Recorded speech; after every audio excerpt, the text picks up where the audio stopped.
የወንጌል ብርሃን ዓለም አቀፍ ቤተክርስቲያን አዲስ ለምታስገነባው የአምልኮ አዳራሽ የመሰረተ ድንጋይ የማስቀመጥ መርሃ ግብር ተከናወነ። የኢትዮጵያ ወንጌል አማኞች አብያተ ክርስቲያናት ካውንስል ፕሬዝዳንት ዶክተር ጣሰው ገብሬን ጨምሮ የካውንስሉ ጠቅላይ ጸሐፊ ቄስ ደረጀ ጀንበሩ እና የኢትዮጵያ ወንጌላውያን አብያተ ክርስቲያናት ህብረት ፕሬዝዳንት ፓስተር ጻዲቁ አብዶ እንዲሁም ጥሪ የተደረገላቸው ከፍተኛ የመንግስት የሥራ ኃላፊዎችና የአብያተ ክርስቲያናት መሪዎች በተገኙበት በይፋ የመሰረተ ድንጋይ ተቀምጧል።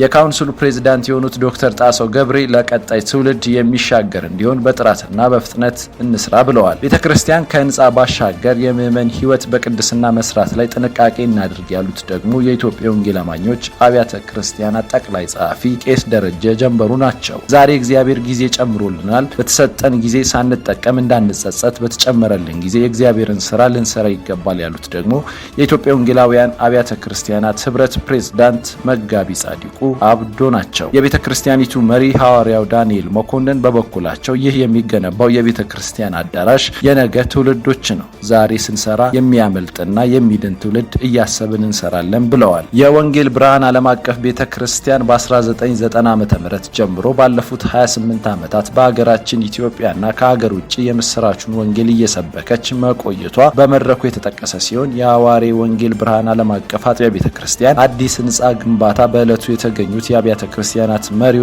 በይፋ የመሰረተ ድንጋይ በማስቀመጥ አስጀምረውታል። አመሰግናለሁ። ሳሙኤል ኢዮብ እባላለሁ። የህንጻ አሰሪ ኮሚቴ እና የፈንድ አሰባሰብ ኮሚቴ ዋና ሰብሳቢ ነኝ። ዛሬ እንግዲህ ቤተክርስቲያናችን ወንጌል ብርሃን አዋሪ አጥቢያ የመሰረት ድንጋይ አስቀምጣለች። በዚህ ፕሮግራም ውስጥ እንግዲህ እንዳያችሁት በርካቶች ታድመዋል። የቤተክርስቲያናቷ የ28 ዓመት ጉዞ በ28 ዓመት ጊዜ ውስጥ ያበረከተችውን መንፈሳዊና ማህበራዊ ስራዎችን የዳሰሰ ፕሮግራም ቀርቧል። አሁን አዲስ ዘመን መጥቷል። ይሄ ዘመን ደግሞ አዲስ ሀሳቦችን በማካተት አዲስ የአምልኮ ስፍራና የተያያዥ ህንጻ ግንባታ ለማስጀመር የመሰረት ድንጋይ ዛሬ ጥለናል።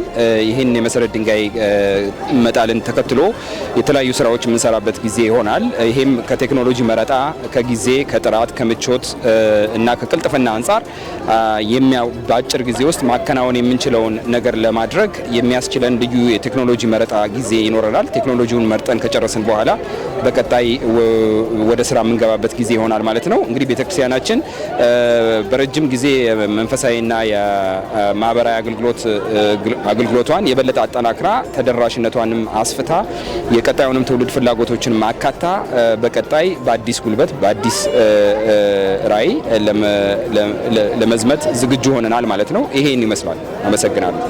አስቀድሜ ሁላችሁንም በጣም አመሰግናለሁ። በጣም ደስ የሚል ቀን ነው ዛሬ። ወንጌል ብርሃን ቤተክርስቲያን ከ28 ዓመት ላላነሰ በራሷ ባልሆነ አዳራሽና ቦታ የእግዚአብሔርን መንግስት ስታገለግል የቆየች ቤተክርስቲያን ነች። ዛሬ ደግሞ እግዚአብሔር አምላክ በመንግስታችን በኩል ተጠቅሞ የራሷ የሆነ ርስትና ቦታ ሰጥቷት እንደዚህ አይነት የመሰረት ድንጋይ ማስቀመጥ ፕሮግራም ላይ ነው የተገኘሁት። በጣም ደስ የሚል ነው። ምክንያቱም የሚቀጥለው ጄኔሬሽን እኛ የተንገላታንበትን ከኪራይ ቤት ወደ ኪራይ ቤት የተዘዋወርንበትን እንደዚህ አይነቱን ችግር እንዳይቀምስ ወይም እንዳያይ የሚረዳ መሰረት ነው ብዬ አስባለሁ።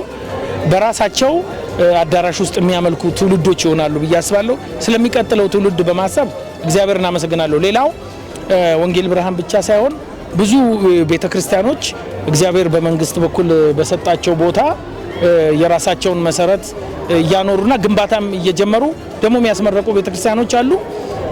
ይህንን እድልና ይህንን ነገር እግዚአብሔር በማምጣቱ አስቀድሜ ጌታን አመሰግናለሁ። ሌላው ማሳሰብ የሚፈልገው ወደ ግንባታው ደግሞ አድልተን ምናልባትም የወንጌሉን አገልግሎት ደግሞ ቸላ እንዳንል ወንጌል ላይ ማተኮር፣ ሕያው የሆኑ ድንጋዮች ላይ መስራት፣ ሕያው የሆኑ ህንጻዎች ላይ መስራት ጎን ለጎን ሊታሰብበት የሚገባ ነው።